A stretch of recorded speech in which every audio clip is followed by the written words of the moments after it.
Have you ever read a passage of Scripture and you knew what most or all of the words in the passage meant, but you weren't really sure what the passage meant?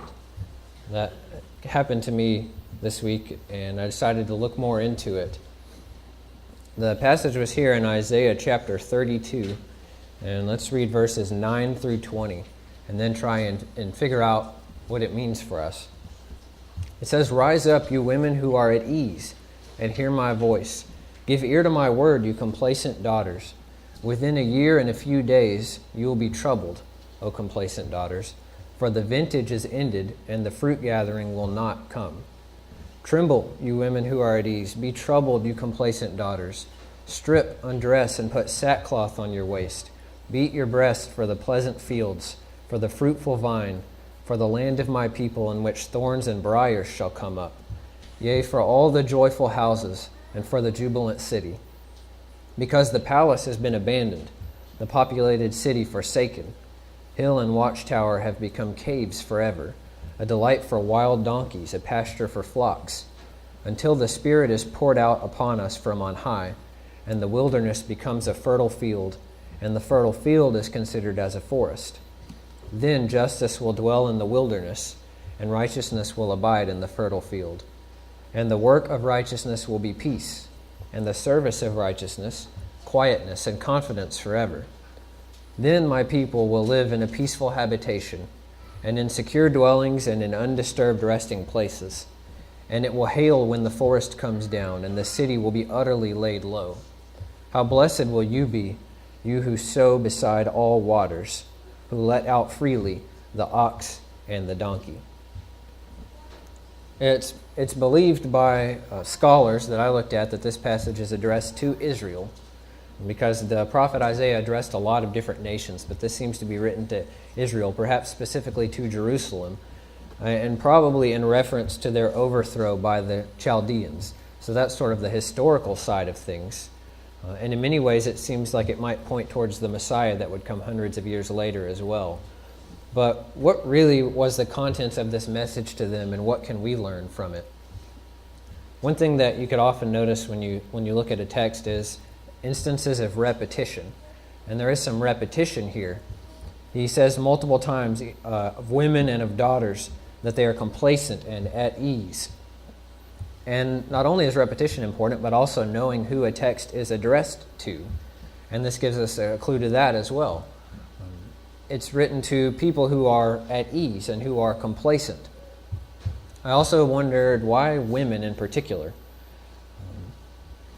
Some people actually think that Isaiah was talking to a group of men about the things that were going to happen to all the nations around them, and that the women were sort of off to the side thinking, well, the men are just, discussing politics or whatever. It's not important. Whereas Isaiah is trying to tell them things that are really important for them to know. And so they imagine him turning from the men towards the women and saying, look, you need to be listening as well. But it may also be because he calls on them in the passage to mourn for the things that are to come. And in this culture in which they lived, it was the women in particular who would be expected in times of mourning to give an outward display of their mourning and to make it very apparent to everyone. And it may be the contrast between their ease that they're showing and how complacent they are now, and how they ought to feel about the situation and how they ought to be expressing their mourning is emphasized by him addressing it to the women, those who ought to be crying out, those who ought to be distressed, and yet they're just complacent about it. And maybe that's why it's addressed in particular to women and daughters. But of course it has relevance to all of us. And you can tell not only he's addressing it to people for whom bad things are going to happen, but he's warning them against being complacent. And this is a passage that in all different Bible translations, they seem to use different language to describe these people that he's addressing. So the New American Standard we read, "Rise up, you women who are at ease, and hear my voice. Give ear to my word, you complacent daughters." And here's some other translations, what they say. They say, "Stand up, you complacent women," or "you women who lie around in ease." And so that's why when it says rise up, people imagine that he's turning towards individuals who aren't really concerned, they don't really care what he has to say. And he's trying to get them to understand that he has an important message that affects them. And he calls them, in the New International, it says, "You daughters who feel secure." And I don't know about you, but I probably need to hear this call sometimes to start paying attention and to take things seriously and to realize that we have a problem on our hands. You could look at the state of our country, for instance, or the state of the world. The world, and many surveys indicate the church itself, has a big problem with pornography. We have a big problem with abortion. In the church, the numbers of the church are shrinking. Young people are leaving the church much more often than staying in it, according to the statistics. You might say that in the church among many there's a lack of evangelistic fervor, and that we may not be as concerned as we should about reaching the lost. I don't know what particular issue you might focus on, and whether it might be an issue in the church or in the world at large, maybe in your own personal life. But it seems like one thing we can draw from the passage right from the start is that these people are just at ease. They're complacent. They're feeling secure when really they ought to have their eyes open that something serious is going on. And we do live in a world where there is so much that is not as it should be, that is causing hurt to people and that is putting them in peril.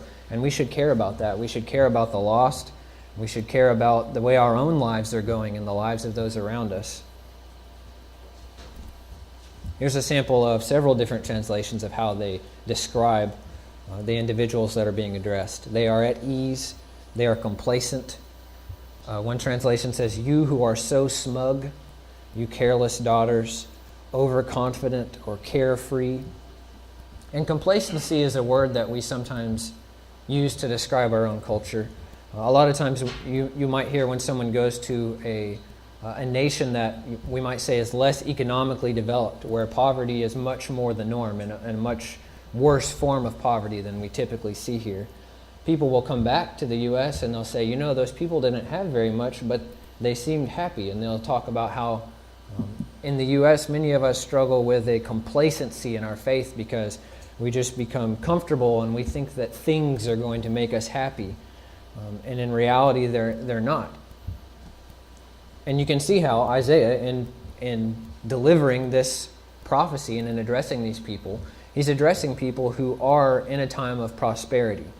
And we'll look at the passage again in a moment, and you'll see how he's talking about how they have fruitful fields and how they are relying on that prosperity. And he's calling on them not to be at ease and not to be complacent, even though right now they're in a very successful time in their lives and in the life of their city and their nation. So that's a reminder to us as well, not only to wake up and pay attention and see that there are important things to consider and that there are real problems that need to be addressed in our world, but also to recognize the temptation to become complacent or careless in a society that on the whole is fairly comfortable from a material standpoint. So you see here, he's warning them that this time of prosperity they're having may not last forever. He says the vintage is ended and the fruit gathering will not come. So this thing that they're just expecting at this point will not be as they're expecting. He says, beat your breast for the pleasant fields, for the fruitful vine, for the land of my people, in which thorns and briars shall come up. And he warns them that the fertile field will be considered as a forest. So it was the case for Israel that their material success may have been contributing to their complacency and to their carelessness. And we talked about this some in our Bible class this morning, actually, and last week with the words of Agur, how there might be wisdom in recognizing the temptations that come along with material success. It's easy for us to forget about God in our complacency and to feel confident in physical things without realizing that spiritual decay could be creeping in. And Israel was warned about this many times. For instance, in Deuteronomy 8, beginning with verse 7, it says, the Lord your God is bringing you into a good land, a land of brooks of water, of fountains and springs, flowing forth in valleys and hills, a land of wheat and barley, of vines and fig trees and pomegranates, a land of olive oil and honey, a land where you will eat food without scarcity, in which you will not lack anything, a land whose stones are iron and out of whose hills you can dig copper. When you have eaten and are satisfied, you shall bless the Lord your God for the good land which he has given you. Beware that you do not forget the Lord your God by not keeping his commandments and his ordinances and his statutes, which I am commanding you today. Otherwise, when you've eaten and are satisfied and have built good houses and lived in them, and when your herds and your flocks multiply, and your silver and gold multiply, and all that you have multiplies, then your heart will become proud, and you'll forget the Lord your God, who brought you out from the land of Egypt, out of the house of slavery. You know, there's often something about difficulties and adversities and pain in life that can turn us towards the Lord. And it might be that for some of us, it's when things are going well that we face more of a temptation to forget about him, not really to pay attention to what his commandments are, to forget to keep his commands and his ordinance and his statutes, just to become proud and forget the Lord. And you know, this isn't just a problem that Israel had or that we had. It seems to be a universal problem, even if you look at whole countries on a national scale. You can look back in the U.S., many say that the generation that was known as the greatest generation, that they knew the value of hard work, that things weren't so easy for them. And as a result, that difficulty that they had to bear up under developed virtue in them. And that the younger generation today does not appreciate all that we have and how much sacrifice went into bringing about this prosperity. And I think they're probably right, those who think those things.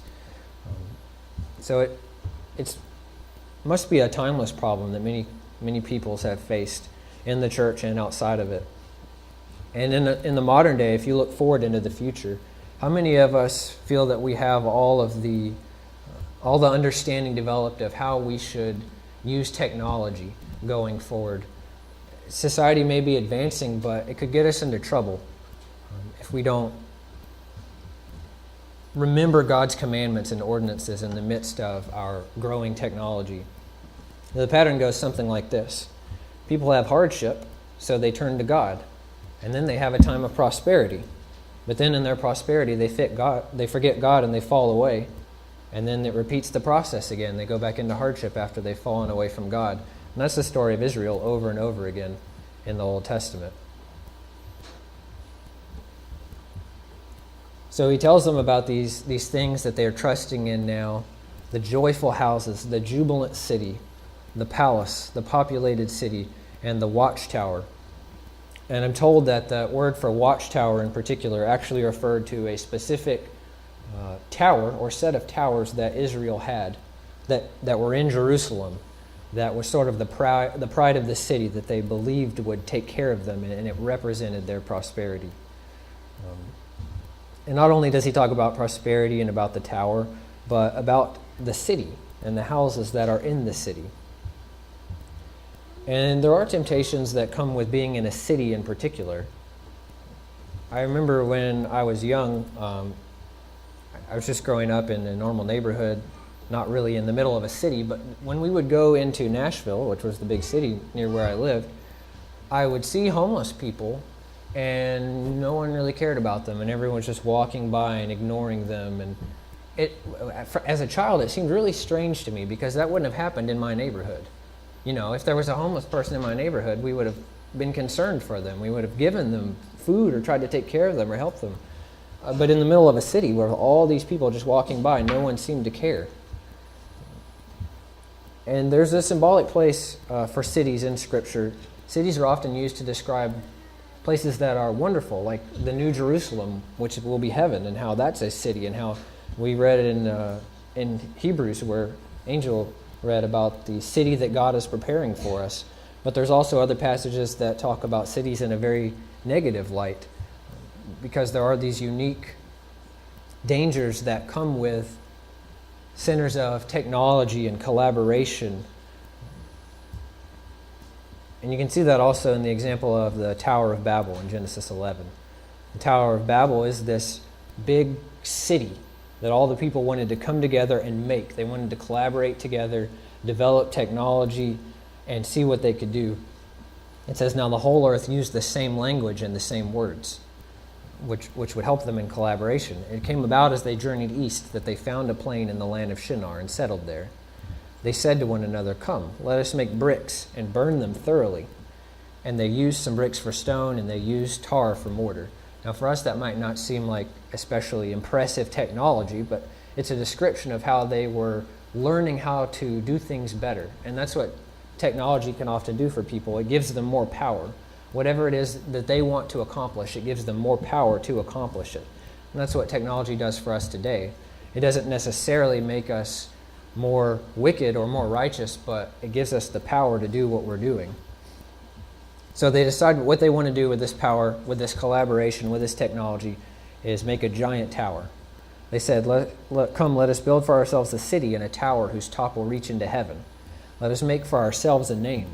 Otherwise we'll be scattered abroad over the face of the whole earth. The Lord came down to see the city and the tower, which the sons of man had built. The Lord said, behold, they are one people, and they all had the same language. And this is what they began to do. And now nothing which they propose to do will be impossible for them. Come, let us go down there and confuse their language, so that they will not understand one another's speech. So the Lord scattered them abroad from over the face of the whole earth, and they stopped building the city. Therefore its name was called Babel, because the Lord confused the language of the whole earth, and from there the Lord scattered them abroad over the face of the earth. Now you might suppose that when God saw that they were going to build this tower, and he said nothing they proposed to do will be impossible for them, that God was hindering them in an unfair way, that, they could have done so much with their technology and their collaboration if he had left them alone. But it may very well be that he was protecting them from what would happen if they weren't spread out.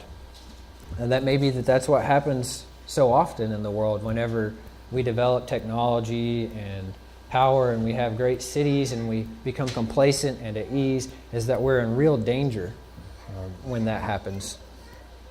Technology can yield amazing results, but it can be dangerous and it can lead to sin and destruction. And you see an example of that here. So he speaks of the way things are and their complacency and their ease, and also of the way things will be. The palace will be abandoned, the populated city forsaken. The watchtower, the hill and watchtower will be caves forever, a delight for donkeys, a pasture for flocks.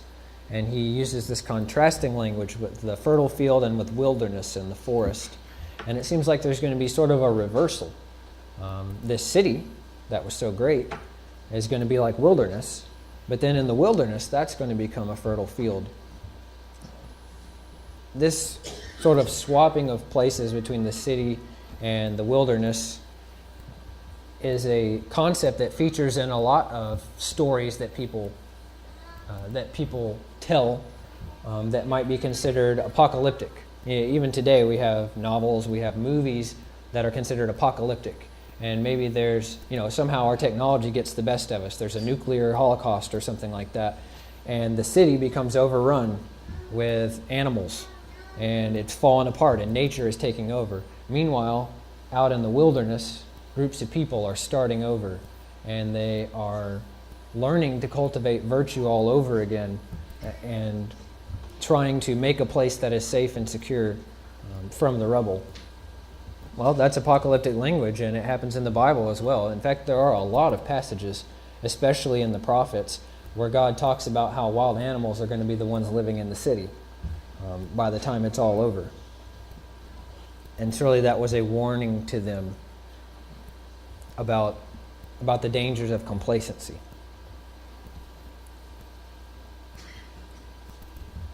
Now he closes with these words, "How blessed will you be, you who sow beside all waters, who let out freely the ox and the donkey." It seems to be saying, blessed will be those who are just out in the wilderness, who are out in the country, who are living more like nomads.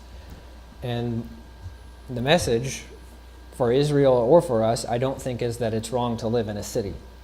I don't think that's the case at all. I think the message is about the spiritual concepts that go along with all of this language that has been used. The dangers of ease, and complacency, the dangers of being so close around all of your fellow humans, but then not really caring about any of them anymore. Or the dangers of having technology that can make you powerful not only to do good things, but to do bad things. There's a problem that humanity often encounters where our technology progresses faster than our ethics do. We don't understand how we should use the abilities that we've created, and it ends up causing us trouble. Also, when you think about what this might actually mean for us and how we should apply it to our lives, I did think about this phrase, how blessed you'll be who sow beside all waters, who let out freely the ox and the donkey. It reminded me of a quote by Howard Macy. It says, "The spiritual life cannot be made suburban. It is always frontier, and we who live in it must accept and even rejoice that it remains untamed." Well, what exactly does he mean by that? One series of passages that helped me think through this as well was Hebrews 11, some of which we read this morning. You notice that a lot of people in Scripture who are held up as examples, who did great things, spent time in the wilderness. And once again, I don't think it's because it's wrong to live in a city, that it's wrong to be a civilized person, but it's emphasizing the fact that they got clarity when they withdrew from the rest of the culture, or that in that place where they could just be with God without all the complication, that they were able to develop virtue, they were able to get to know God and understand Him. So some of the examples here from Hebrews: by faith Abraham, when he was called, obeyed by going out to a place which he was to receive for an inheritance. And he went out not knowing where he was going. By faith he lived as an alien in the land of promise, as in a foreign land, dwelling in tents with Isaac and Jacob. He didn't feel like he was at home. He was just passing through, and we talk about that in our spiritual lives as well, that this earth is not my home. I'm just passing through. He says they were fellow heirs of the same promise, for he was looking for the city which has foundations, whose architect and builder is God. That was the city he was looking for, and so it wasn't just that he would make himself comfortable and at ease here in this world, but he had the ambition to go and be with God and to follow God wherever he would lead. And so it says, all these died in faith, without receiving the promises, but having seen them and having welcomed them from a distance, and having confessed that they were strangers and exiles on the earth. For those who say such things make it clear that they are seeking a country of their own. And if they had been thinking of that country from which they went out, they would have had opportunity to return. But as it is, they desire a better country, that is, a heavenly one. Therefore God is not ashamed to be called their God, for he has prepared a city for them. Now this is the problem that a lot of Jews had with Jesus, why they wouldn't accept him. Because they loved their country, Israel, in a physical way, this land. And that's what they wanted the kingdom to be. They didn't want him to talk to them about a heavenly kingdom. They wanted him to talk about Israel. But these people who are lifted up in Hebrews, they desired a better country. They desired a heavenly one, the city that God was preparing for them. And so it says, by faith Moses, when he had grown up, refused to be called the son of Pharaoh's daughter, choosing rather to endure ill treatment with the people of God than to enjoy the passing pleasures of sin.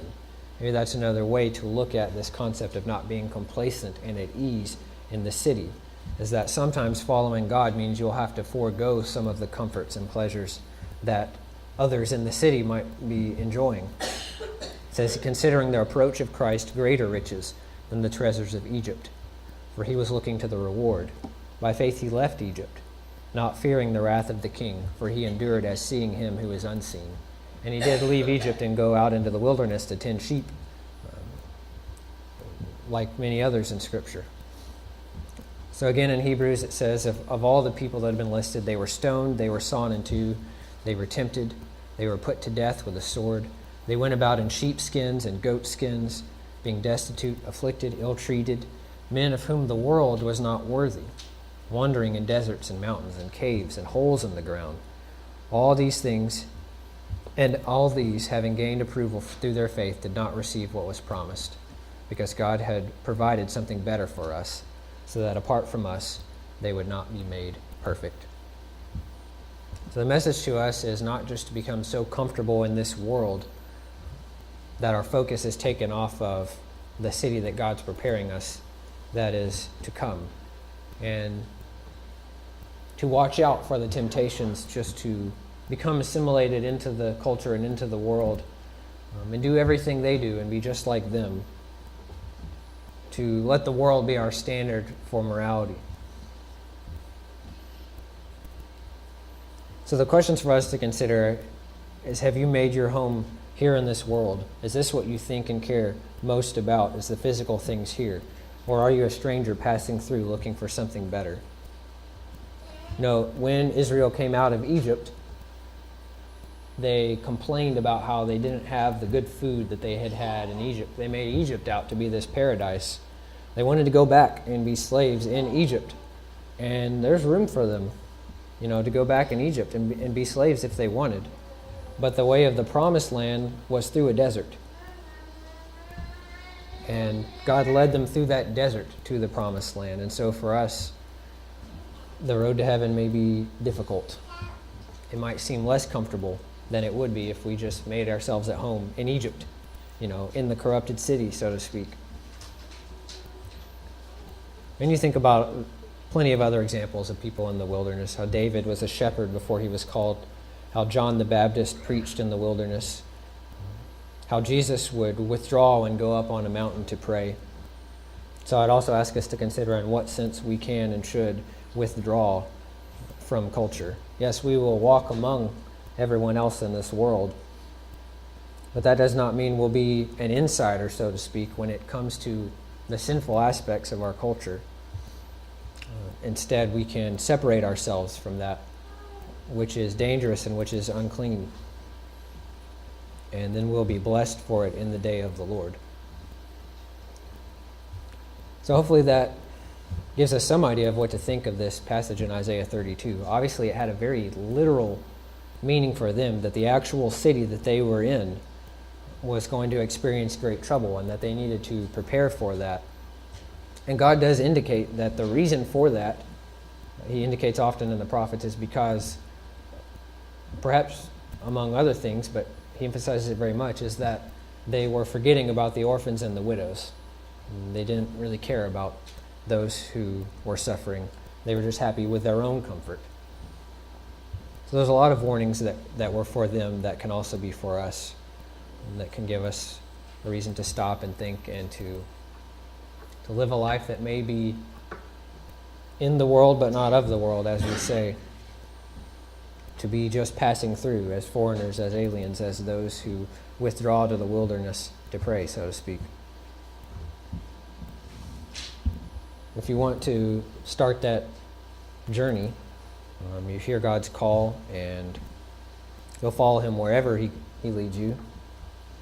Like Abraham, he had things really well. He was in a good place with lots of flocks. He was very prosperous, and then God called him to go wander around in the wilderness, and he followed. So if you'd like to follow, if we can help you to do that, if we can help you to continue the journey in any way, you can come as we stand and sing together.